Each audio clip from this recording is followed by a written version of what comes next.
What's it like being Tom Segura's stunt double? Oh, man. Jeez. You got me. It's interesting because there's some people that absolutely love that I'm the younger version of Tom Segura. Are you younger? I believe I'm younger than he is. But there's others that say, fuck that guy. He's an idiot. Don't ever compare yourself to him. And I'm like, it's just people, man. People can do what people do. I love him. So, everybody's offended by everything. So that's true. So for me, I take it as like, oh, that's awesome. Don't I resemble? Don't I look good? Oh, it's great. No, I take it pretty lightly. But there are some people occasionally they'll throw in the little jab, like, I can't believe you would compare yourself to him. I'm like, I'm not comparing myself to him. Everybody else is comparing me to him. That's awesome. I love Tom Segura, but I love you. And you're right. Everybody is offended by everything. Last night, I posted a reel just randomly when I was in bed. I was like, I was going to post something and just see how it goes. And I said, there are people on this planet, and they're out there somewhere, and I think they're the true elite, that don't really care about what you believe, what you stand for, what your political views are, whatever. We don't really care. We just will treat you with respect because you're a human. And no matter what, it's like, okay, it's damned if you do, damned if you don't. Right? Yep. And you could be overly sympathetic, and then like somehow you're like gaslighting or something. And then you could be like, I don't care. And it's like, well, you're mispronouncing me and stuff like that. Like, no, I just don't care, dude. Like, you're not sensitive enough. You're not sensitive enough. Mm-hmm. And so I think the world needs more people like you who just say what you think. Yeah. Here's the thing is like knowing your audience is key. Mm-hmm. And I think this is an underrated skill. And we joke around about this at gym because we have some people who are hilarious. But if you brought in 50 new people in here trying to join this gym and they heard some of the conversations, the banter, et cetera, there's no way in hell I'm coming in here. Like, you just need to know your audience. Mm-hmm. And so I feel like I can believe things and no one will ever know what I really believe sometimes because I know my audience not to pick a fight. Because I know that in today's world, what I truly believe might piss off some people. And other people might be like me, go, oh, that's cool. There is no business for that in the gym. No, there isn't. If you're easily offended, go to Planet Fitness. Which evidently you have a. Yeah, you're easily offended at Planet Fitness. Yeah, I apparently offended some people back in the day at Planet Fitness. What did you do? Well, it was one of those things where I was in one of my fat loss phases, one of my many at some point, being a chubbier youngin'. And I was in there doing cardio one day. Just had a hoodie on, hood up. I actually had, I think it was a bootleg Harry Potter video on my iPod, whatever the one with the big screen was on. I had that on. I was listening, watching the Half-Blood Prince, my favorite Harry Potter movie, by the way, if anybody cares. And I was watching that, just going to town, like kind of the intense way I do everything. And apparently I offended somebody in the gym. Somebody. Who? Don't know. Wait, you were just minding your own business? I was minding my own business, watching my video, just walking. Were you grunting or making weird noises? No, just... You sure? Best of my recollection, I wasn't. There was no lunk alarm going off for me walking. Yeah. But then I got approached by one of the team members there at Planet Fitness saying that I needed to tone it down. And I go, what do I need to tone down? They're like, well, you're gym intimidating somebody in the gym. And I'm like, oh, well, this is... Gym intimidating? Gym intimidating. That's what they call it? Yeah, that's what they called it. Intimidating in the gym. So you're gym intimidating it, right? I get the play on words. Yeah, so I said, well, can I talk to the person who's intimidated? That way I can maybe, if I'm doing something that's not right, maybe I can fix a behavior. But I don't know what I'm doing. I'm walking on a treadmill. Oh, no, that's against our policy. Walking on a treadmill? Well, that is for most of their clients, but or patrons. But no, apparently whatever I was doing was intimidating them. I don't know what that was. Because you had your hood up. Because I had my hood up and I was in cardio. Wait, and were you a fat guy then? I was a little bigger. So I still had the broad shoulders. But I had a little bit of the inner tube going, and yeah, but they should be stoked about that, right? You would think a gym is an uplifting place. Yeah, a gym is a place where you should, rally behind people on their journeys, And whatever journey that happens to be, whether it's going from 380 to 300, or it's somebody trying to squat something stupid, ridiculous, and you're there supporting them to hit their next goal. It should never be this management coming to you saying you did something wrong. What is wrong? There's no rules on the board. No hoodies on a treadmill. Is that the next rule? Oh, So long story short, I stopped, and on my way out, I said to him, I go, I think it's highly offensive to me that you won't let me figure out what I did wrong. So I'm just going to come in here and you're going to have this conversation with me all over again next time. Yeah. Well, it's just not our policy to out the people who are offended. And I said, okay, well, it's not your policy to out them, but it's also your policy to feed them Tootsie Rolls to keep them coming back, and the bagels on Tuesday to keep them coming back, and the pizza on Friday to keep them coming back. I go, if that's your business, then I don't need to be here. And they're like, well, that's not what we mean. I'm like, no, it is. You're keeping the people who are overweight or fat, so that they can feed into your $10 a month business model and just keep coming back and not making any progress. You're not helping them at all. Yeah. Yeah, I think it's best you leave. Good talk. Bye. Good talk. You're not the first powerlifter to get kicked out of Planet Fitness. See, that was pre-powerlifting, though. That was actually when I was back in pre-bodybuilding days. Oh. That was like my start of getting into bodybuilding. Oh. Yeah, that gym will be short-lived when you get into that world. Yes. But, their business model is very interesting. Collect the $10 to $20 a month. If you show up, cool. If you don't show up, cool. We'll just keep taking your money. Yeah, it's a Netflix. I don't like it. I don't like that model. I think it's goofy, but hey, money's money for them. If nobody comes, nobody has to repair the equipment and upkeep everything, and it's actually pretty brilliant. But I don't know. For me, it's one of those things. It's from a money making standpoint, completely brilliant. Yeah, but I like to think of businesses as something that you engage with your clients, your customers, something that you guys can collaborate and have different conversations about. Find out what you like about the brand. Yeah. If you walked into Planet Fitness and you asked anybody, what the hell do you like about the brand? They're going to say, they give me free Tootsie Rolls, pizza, and bagels. There's a lot of stuff in here, and it doesn't cost me much. Here's the thing to consider, because we make the point in online coaching that your pricing is going to determine your clientele, like the quality of clientele, right? Perhaps having that low price, that low monthly subscription or membership fee to get into Planet Fitness is why they have to entertain and I don't know, they have to kind of cater to people who are easily offended. Perhaps that low fee draws in people who are victim mentality, easily offended. It's not just about creating a culture where there's no body shaming and things like that. It's about when you set your rate at such a low cost, you're going to attract people who create issues. Because to somebody that $20 a month is like a lot of money for, they're always in scarcity mode. They're always in complaint mode. They're always looking for things to go wrong. They're always looking for whatever. Perhaps in order for them to sustain that business model, they have to cater to the easily offended, weak-minded, and so on and so forth. Maybe it's not really about inclusivity. Maybe it's about, fuck, if we don't take care of the few people that, or the people that do show up, then, we're going to be out of business model. Yeah. Different way to look at it. I like it, though. It's a different way to look at it. I like it. Yeah. I don't know. I've never been back to another Planet Fitness. I'm not upset that I've never been back to another Planet Fitness. And if I was in a mode where it was either Planet Fitness or nothing, I would go back. Because that's how much that getting that my body right and being able to tax myself, I would do. Now, I'd have to get creative because I don't love their machines.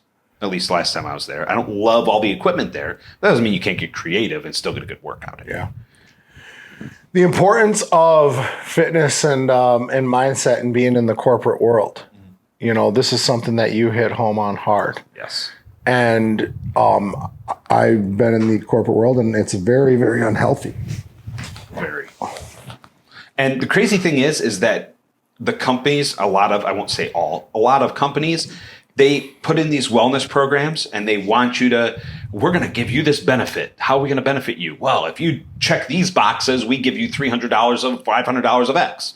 And, we'll give you all the tools to do it. You just have to kind of use the tools and kind of do it. But we're not going to police anything. We're not going to make sure you're doing anything. And then you have the same people who look the same, who hate their bodies the same, who are stressed out of their skulls. And then the companies say, we do great. We have a great wellness program. Do you? So just incentivizing isn't enough? Yeah. Because incentivizing, whatever that word may be, the right word, just incentivizing them to get moving. And here's a few things, get some points, we'll give you some rewards, doesn't get people out of chairs. Okay. Fair. Because what's a lot of problem people have in the corporate world is they sit at their desk all day. They get up and pee, they grab a cup of coffee, maybe dump half the containers of creamer and sugar in it, go back to their desk, back to their stressed out desk. Mm-hmm. And they don't do anything about it. And they feel like, companies make them feel like they have to be glued here or they're not working. And if you're not working, you can't get promoted. And if you don't get promoted, what are you really doing here? Right. And so it's the cycle that never ends. So instead of people wanting to have human interaction and human communications and actually put themselves into a better place personally, you can't do it here during this time. That's the aura of corporate America. So instead of incentivizing, would you say the solution is leadership? I would say the solution is getting employees or people to understand that getting up and going for a 20-minute walk in the middle of your day isn't going to kill anybody. That comes from above. So people need to understand that that's okay. Leaders need to understand that they need that and make that okay. That way you can only promote your people getting better each and every day. Mm-hmm. Just because you're sitting there getting better at doing some analysis or accounting, or you cut 301 purchase orders instead of 298 this week, great job. How about you cut 200, but you're in a better mind state. Yeah. You're more productive.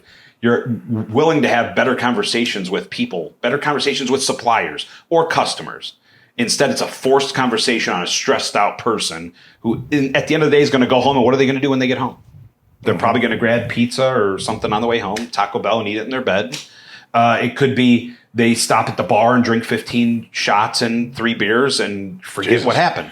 Yeah. You never know what could happen from there. But you're leaving work. They always say, we want you to leave in a better place than when you came. I don't know anybody who leaves in a better way than they came. But for me, I flip the switch. I understand this. So therefore, I show up in the best way. And when I leave, there's nothing that's going to happen in there that's going to get me out of my best way. Mm-hmm. Why? Because I don't let the stress cause me to do the destructive things. Because I know that I'm going to get up and take a 20-minute walk. And if that's a problem, well, then let's go behind these doors and let's talk about it. It's never once been a problem for me. But the aura perception is that it is a problem if you do something for yourself on company time. If companies' employees were healthier, then we know that the company is going to produce more. Correct.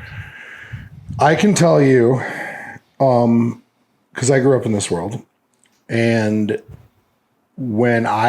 so the last showroom that I ran with my partner, his name was JS, and him and I were both in really good shape. And we both carried our 6-pack lunch boxes into our office every single morning. We always ate meal preps, and the salesmen and the other staff and stuff, they would come into our office all the time to get things approved, get numbers written up, stuff like that. And we would be eating out of our Tupperware and stuff like that. And it became contagious. And then the staff started to do it. And then before you know it, the staff started to get in really good shape. And then people were trying to make better decisions because they would feel almost like silly to walk in our office when we were doing our thing and eating the right way, or at least what we thought was the right way. And they started making it known that they were trying to make better decisions. And it does become contagious. That's the whole point. And then the dealership ultimately would perform better. It would perform better because people are being more conscious of themselves and their health. And I think if more companies understood the value in having health conscious people, and not to mention they're more attractive and people like to buy from and work with more attractive people. People trust more attractive and people that are in better shape. It's just a fact. And so to incentivize is one thing, but we already know that for most people, incentive isn't enough. Right. So in my eyes, the leadership needs to be the ones who set the tone. You know, the interesting thing is all of the companies I've worked for have all said, here's our healthy program. They use some form of healthy in the name of their program. And the frustrating thing for me is, at first I was like, oh, this is really cool. Yeah, it's just this healthy program. And then I was like, what is healthy? What does that word mean? Because I think if I asked you what the word healthy means, and I have a healthy definition, and I went to Webster's dictionary and looked up healthy or health or however it would be in there, it'd be a different definition. Everybody has a different definition of what's healthy. You ask any doctor, they're probably going to have a handful of, probably in the same ballpark of definitions. But what is the definition of healthy? It's subjective to me. Yeah. It is subjective. And most of the time, that's what you're marketed. Right. So therefore, we're promoting a healthy, group of people. We're promoting getting healthier towards what? From where to what? And that's where it gets a little frustrating from somebody who as passionate about this as I am, when I want to make you healthier. Okay, well, what does that mean? Don't choose that. That one's healthier. Why is that one healthier? Yeah. Right. So the word healthy or healthier is so ambiguous and subjective that we normalize that in our society. We're going to make healthier choices. Oh, okay, well, a healthier choice to me. By what metric? A healthier choice to me could be destructive to you. Mm-hmm. Well, to me, most of it is. Yeah, no, it is. It is ambiguous, and yeah, without actual metrics, that is why it seems that way. Most people have no fucking clue what healthy means. Yeah. Most people are saying that they eat clean, but they eat fast food numbers. But it's clean because that's what they're marketed. That's what they're told. That's what Chipotle told them and Subway told them when it's the most trash that they've ever seen. My favorite is when people say, oh, I ate healthier. I ate a salad. Oh, what kind of dressing did you have with that salad? Oh, Thousand Island. Oh, yeah. Okay. How's that working out? But I think that now we have a better understanding, right? We know about step goals, right? We know about calories in, calories out, right? We know about hydration. We know about sleep. Like there are ways to make this less ambiguous, and there are ways to make this simpler. And I think that if some people just started to understand the idea of like, take a walk after you eat, get 7,500 steps in a day. Drink enough water, drink your body weight in ounces. If most people just understood those few key factors, they would be in a lot better shape. And especially people who go from doing nothing. A guy who works in an office all day, sitting down, which by the way is you're literally killing yourself. I like stand-up desks, or at least they even make desk toppers that you can put your computer on that rise up. I had one in my office, and it was super, super key. Not to mention, when you're standing, you have better energy. Like you end up working better, But for most people, they sit down in their Herman Miller Aeron chairs and in their with their partitions, and they have their drawer with their ketchup packets and hot sauce and all the stuff for when they, order their things, right? You can picture the exact desk that I'm talking about, yep. Right? And then, they go on and off, and they yo-yo diet, and it never ends up working out. How do you break that? Because I'm telling you right now that I am one of those guys that's like permanent change happens when the pain of staying the same outweighs the pain of change, right? And for a lot of people, until they have sat at that desk for a decade plus, and they actually start seeing like, worse health worse health ramifications than I did when I'm squatting 500-600 pounds and all of that, and they have worse discs than me. Yep. Where does it start for you? Where do you see? Because I mean, you're in this world now, and you're coaching in this world now. I never coached in this world. I got out of this world and started to coach. I would say one thing I touched on already. I brought up like understanding that getting up and taking a walk, like just more than so to the bathroom and back. Like doing that in the middle of your day, breaking up the fact that you're sitting all day. There's that, and then there's the the movement piece. To me, I always say movement is the best medicine. There's nothing better than when you need to blow off some steam. Just go for a walk. Just go remove yourself from a situation. Go take a walk, 15, 20 minutes, come back. Okay, now let's try again. There's nothing wrong with that. And I feel like more and more people are but.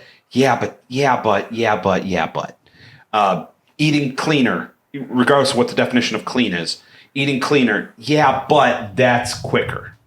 But I don't have to move and I can have that delivered. Mm-hmm. The convenience world, as much as we love Amazon, the fact that Amazon can deliver it to our door in 12 hours is great for some things, but that has made everyone lazier. So in a 9-to-5, the fact that we can just have all this stuff at our desk and we don't have to move, and if we go to the bathroom, we come right back. We don't move. I would, at the time I was telling you earlier about squatting 800 pounds, when I was in that powerlifting mode, don't hurt yourself. Now I was getting the don't hurt yourself while I'm training situation, but never mind that you're sitting all day and then complaining about back pain. You're sitting all day and yet you have to complain about going shopping for new clothes because the ones you're wearing don't fit. Mm. Just get moving. That's my biggest thing. We at the company I work at, everyone has a standing desk. The option for a standing desk. It's and not like an option like I want one, put one here. All of them have buttons to raise and lower. Oh, good. Everyone has, your desk is a minimum a standing desk. And yet I can count in our area of 40 desks that I've seen maybe 5 go up in the last 6 months. The same 5 people out of 40. And so I'm just like, guys, come on. Even just standing, you don't have to go for a walk. You're standing. You're going to move when you stand. You're going to move back and forth, shuffle your feet a little bit. You're never going to stay in the same position all day. Mm-hmm. That is so much better than just sitting in a chair. People adapt to feeling shitty. Yeah. That becomes normal. And it's funny because you never realize how shitty you felt until you feel good. Ain't that the truth? And just feeling substantially better by doing the smallest details is one thing. And you wonder, like, it's so funny, dude, because like when I'm like really like beat up, like training hard, not sleeping good because of like, running 2 businesses or whatever it is, when I'm like really, really beat up and I see like somebody who's like can bounce around and they got all this energy and I'm like, fuck you. Like, fuck you. How do you have all this energy, right? And then once I get because I know what it takes, right? I know that it is like ridding myself of some stress.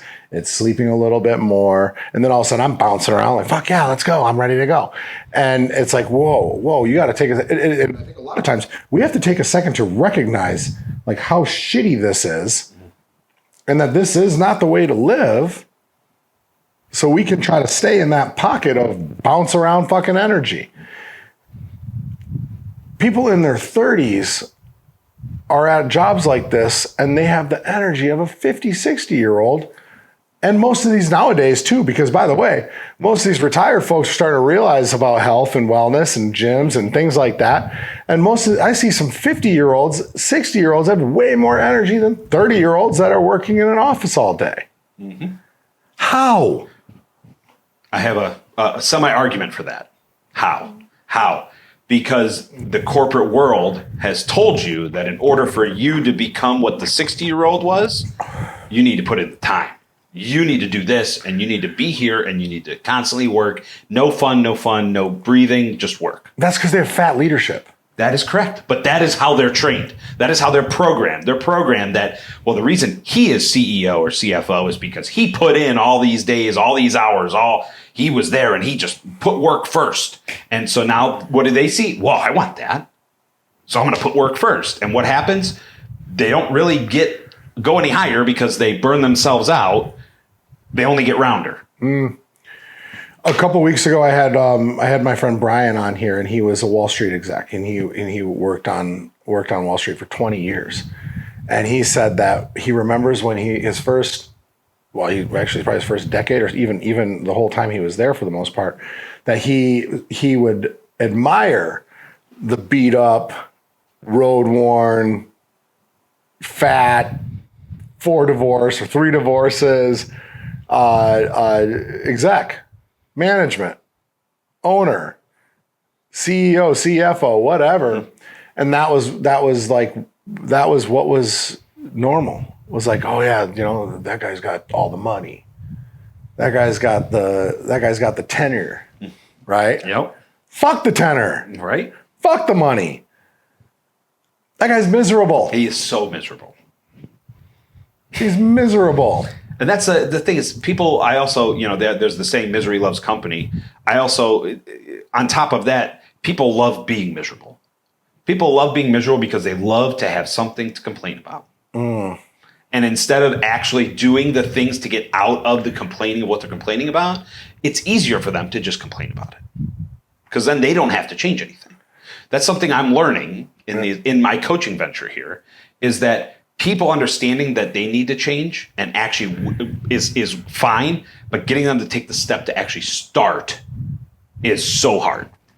It's so hard because it's, why do I need to change? Why don't other people change? Are other people managing your biomarkers? Are other people managing your inputs and outputs? Are other people helping you de-stress? Probably not.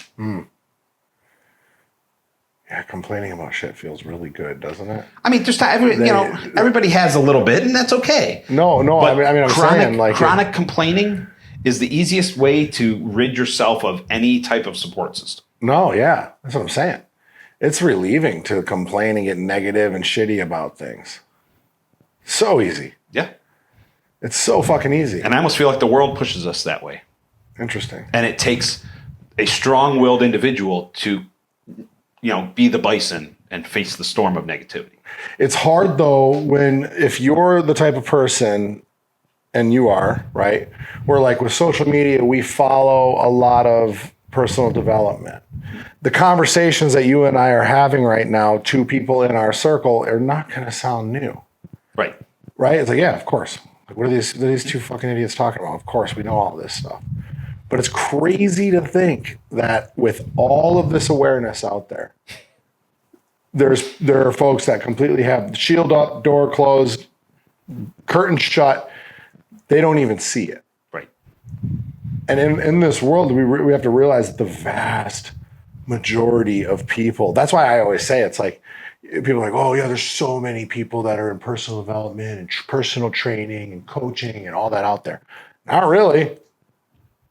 Not really. The vast majority of people hate their lives. Yes. The vast majority. Like 7 out of 10, 8 out of 10. People hate their bodies, hate what they see in the mirror, hate their lives to the point where they have to completely like change their identity and self-deprecate and hide and surround themselves with other people who also hate their fucking bodies and hate their lives.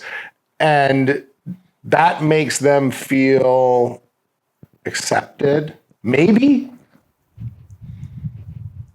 or more comfortable. Yeah, definitely more comfortable. Why? Because everybody's doing it. And that's why people, I don't want to say they hate, but they loathe my energy when I go in the office. They loathe it. Why? Because how are you doing, Matt? Oh, I'm so good. How are you? Are you being serious right now? Why wouldn't I be so good? I have been blessed with the opportunity to wake up today, do what I've done before I've gotten here, which is probably about 15 more things than you have. And I'm here with the best attitude, ready to rock my day. You do have the best attitude. Why wouldn't I be excited for whatever is put in front of me today? Because you never know what that's going to be. You never know who's going to come into your life in that day. You never know what conversations you're going to have. You never know what you're going to learn. Each and every day. Did you always have that kind of outlook on life? No. What was it? Absolutely not. It was the misery loves company attitude. Why me? Almost, I would say, straight on victim. How long ago was that? A year and a half ago. Oh, really? What caused that to flip? I was in a role where I felt like no matter what I could do in my job, it was always wrong. So you were a victim? Yeah. And so, you know what? Instead of zigging or zagging or feeling the tone and doing what I need to do in my role, I just said... You just laid down. I said, okay. And I did nothing. And it didn't get me fired. It didn't get me anywhere, but except for feeling crappy about myself. And you know what turned it around? I actually had this conversation the other day. It was actually yesterday. What turned that around and what got me onto the other end is, why would I make somebody else miserable for my bullshit? What influenced it, though? There had to be something. Did you read something, see something?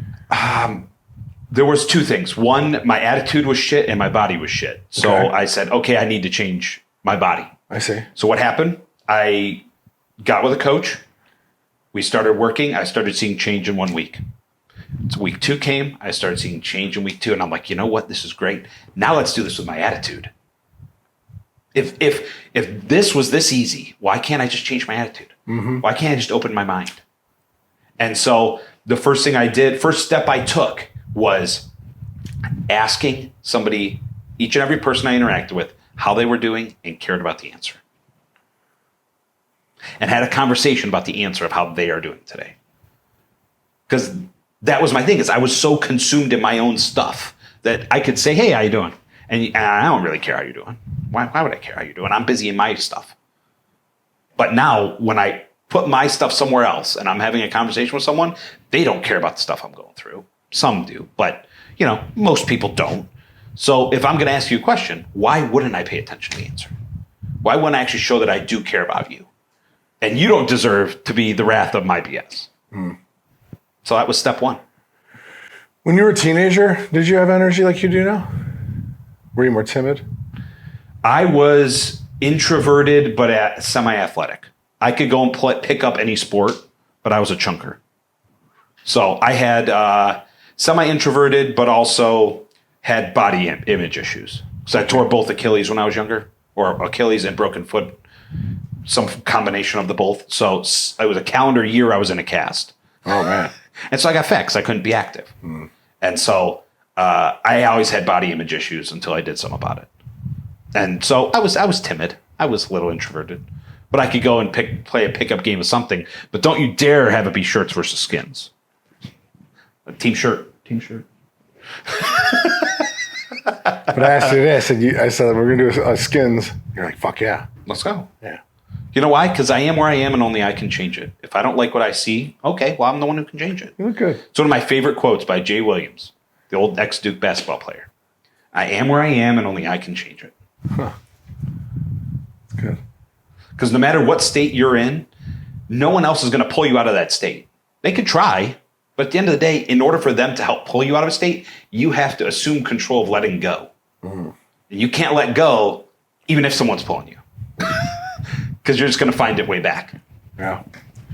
So now you're doing corporate coaching, and trying to work more in a group setting. Is that right? I'm doing a parallel paths. Okay. So I have a handful of clients that are fitness mindset clients, and they're doing really well. And they're honestly people who have never been coached before. So it's very interesting of having the conversations where, I have to remember to check in. We have check-ins on these days. I have to remember to check in, which is fine when you've never had to do it before. Now you're getting into a new thing, right? And so getting them into that and understanding that there's a lot of good things that go on in this world if you choose to make them good, and understanding that the story you tell yourself isn't the story you have to live. And just because you tell yourself that doesn't mean it's legit.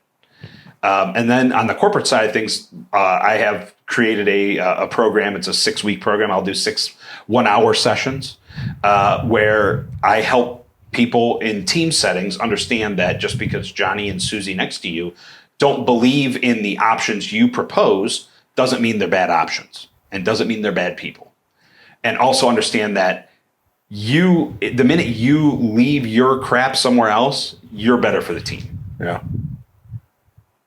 So getting into that has been fun. And I do trainings all the time in my current job now. So I know for me personally, I'm a speaker. It's in my blood to be a speaker, to be a teacher, to be a coach. And I freaking love it. When you're speaking to a lot of people, though, you're really talking to really one person, usually. And usually speaking, you're talking to one person and you're impacting many. And you don't know how many and you don't know who. Yeah. That's something I've learned is when I do a presentation, I'm presenting to myself. I'm presenting to myself, and I know that if I'm buying what I'm saying, then I know somebody else is. Because if I'm lying to everyone, or if I'm lying to myself, then I'm lying to everyone, and I don't want my name on that. Yeah. Hell no. Yeah.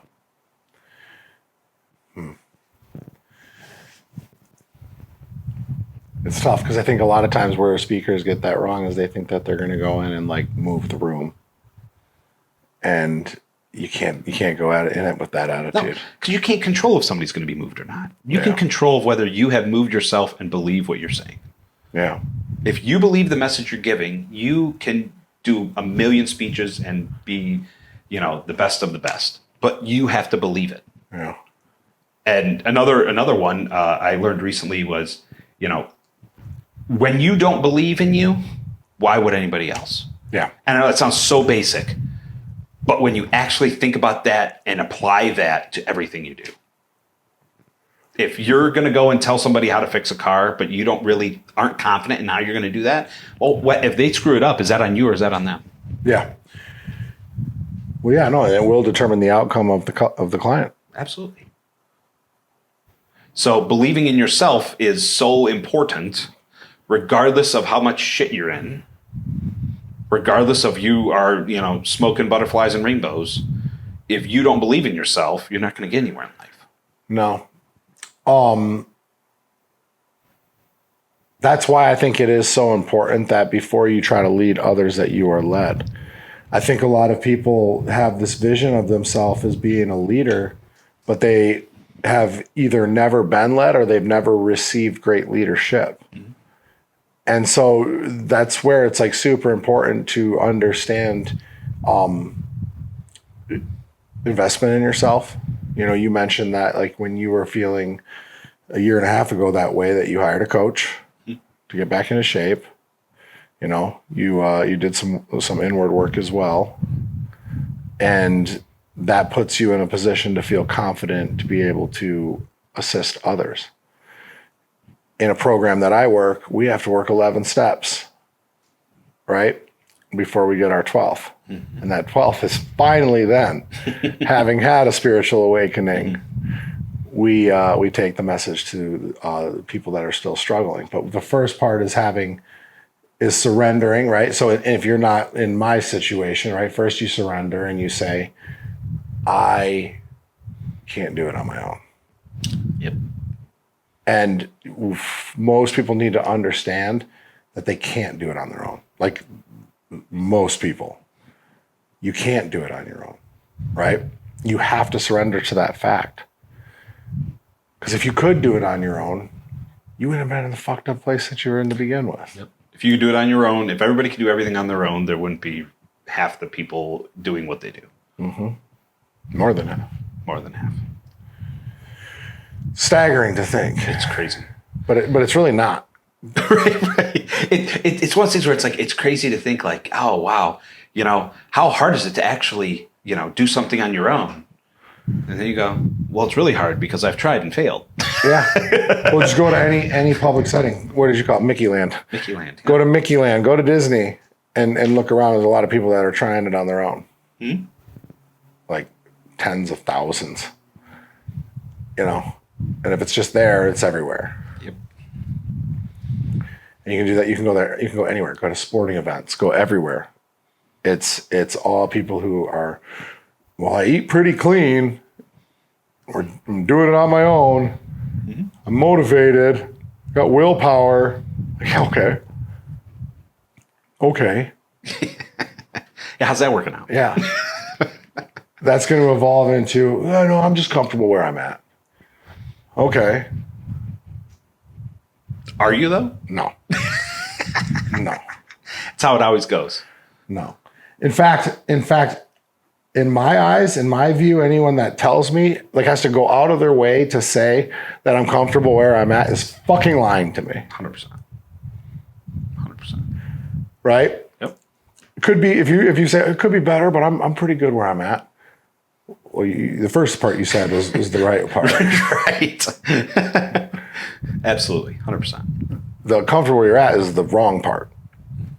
And if you are, then there's a lot of work that needs to be done. But I think a lot of people who are miserable, it all starts with their mind.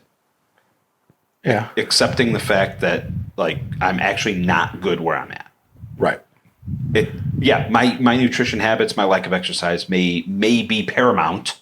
However, if your mind isn't right, you're just going to talk yourself out of doing everything. Mm-hmm.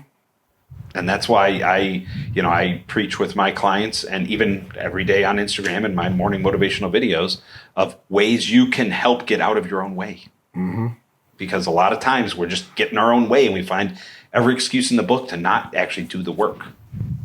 And that's a crazy thing. As soon as you start doing the work, it's wild what opens up.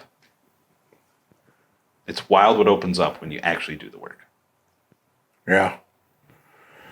I like your motivation. I like your videos.